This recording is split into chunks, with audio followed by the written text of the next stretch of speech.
Hey guys, it's Aaron.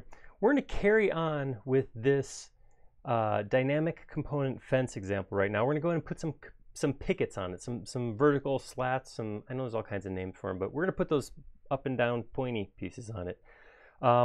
This is going to be a little different from the columns. The posts or columns, we had a maximum spacing, but evenly spaced in less than that. In this case, we're going to have an exact spacing. We want each picket to be exactly the same space one to the next, all the way from one end to the next. So let's go ahead and see how to do that right now. Okay, so right now we have 4 copies of this fence component. So if I pick one, you can see definition name is fence 4, and they're all called fence 4. It's called fence #4 because I've been playing around in this file quite a bit. All right, so let's get this in here. Let's get the first let's put the first piece on here. I need to come into it. I can come into any of the 4 of these. It doesn't matter which one I manipulate. I'm going to come in here. I'm going to start by drawing a line up. I'm just going to draw right in reference. I'm going to make it 4 inches wide. Drop that all the way down to the ground. Come back 4 inches. And there's my rectangle. I will push that out, let's say 1/2 inch, 0.5. And then I will draw a line from here down to here. Take that straight across up to here and push that back, and I have a little line right here I want to clean up. All right, there we go. Triple click, make component, and call that picket. All right, we've got our picket, and you'll notice that all of our other components got that first picket on there too.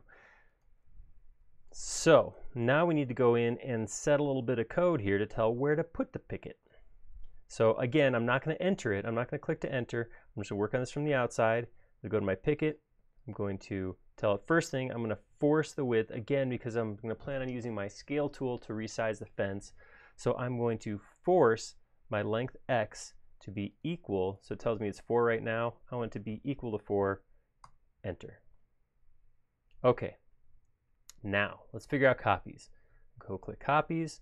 This is just like the columns. It's equal to the overall length of our fence divided by our picket width plus space. So if I want these 4-inch pickets and they're going to be maybe a 1/2 inch gap between the two is going to be 4.5.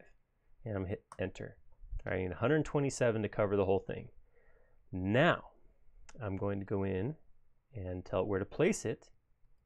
And it's going to be placed equals copy, just the word copy, times,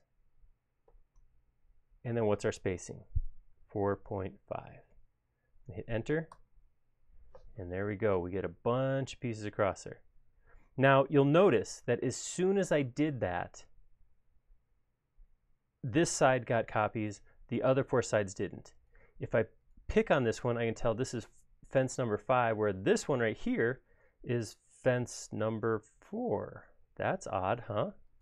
If I click in here, I can see I have the same code, but this did not get recalculated.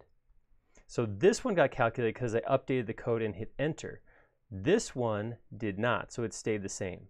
But fortunately, we have some ways we can change that. We'll come back to that in just a second once we fine tune this piece over here. So this happens to our end piece just happened to fall like really close to the end. That looks pretty good. I kind of like that. I don't like this so much though, this gap on the end. If we come back over here, I don't like where that first one started off. So how can we deal with this? There's a couple things we could do to potentially fix this.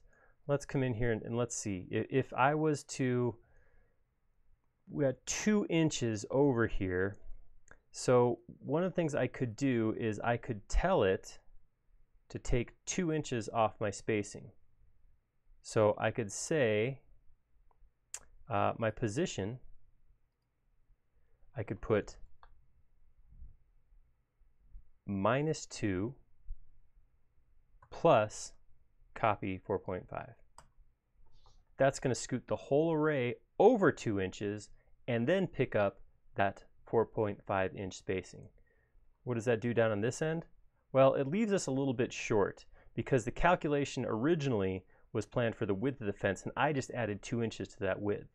So what could we do there? Well, we could come into copies and say +1. When we type in +1 and hit enter, we tell it to put one more picket on there. Now I know I'm running a little bit long, but in this case I'd probably rather have that extra piece rather than have, run short or something like that, not have enough. And it's going to be hard to automatically create components can do every single piece correctly. So this is where I'm, might have to leverage SketchUp a little bit, come in here, make this one unique, and then cut it in half or something like that. But that is an option. Now, that looks great. This piece looks great. These three, less than great. So how do we fix it so that all the pieces get all the pieces? What I'm going to do is I'm going to grab these three, not Laura, not the piece I want to keep, but these three, and I'm going to tell it now to replace these three pieces with my working dynamic component fence. I guess these aren't working. Updated, that's the term I'm looking for, the updated fence. So I can do this now by going to my components window. If this isn't already open, if you don't have components on screen, just go up to Window and turn Components on right here. It's in the default tab if you are on Windows as opposed to Mac. And what I can do in here is I can go find my fence number 5. That's the one I just created. And I can right click on it and say Replace Selected. So my 3 fence number 4s are turned on. Replace Selected. Boom. And with that, we have a completed fence all the way around, keeping Laura safe and sound.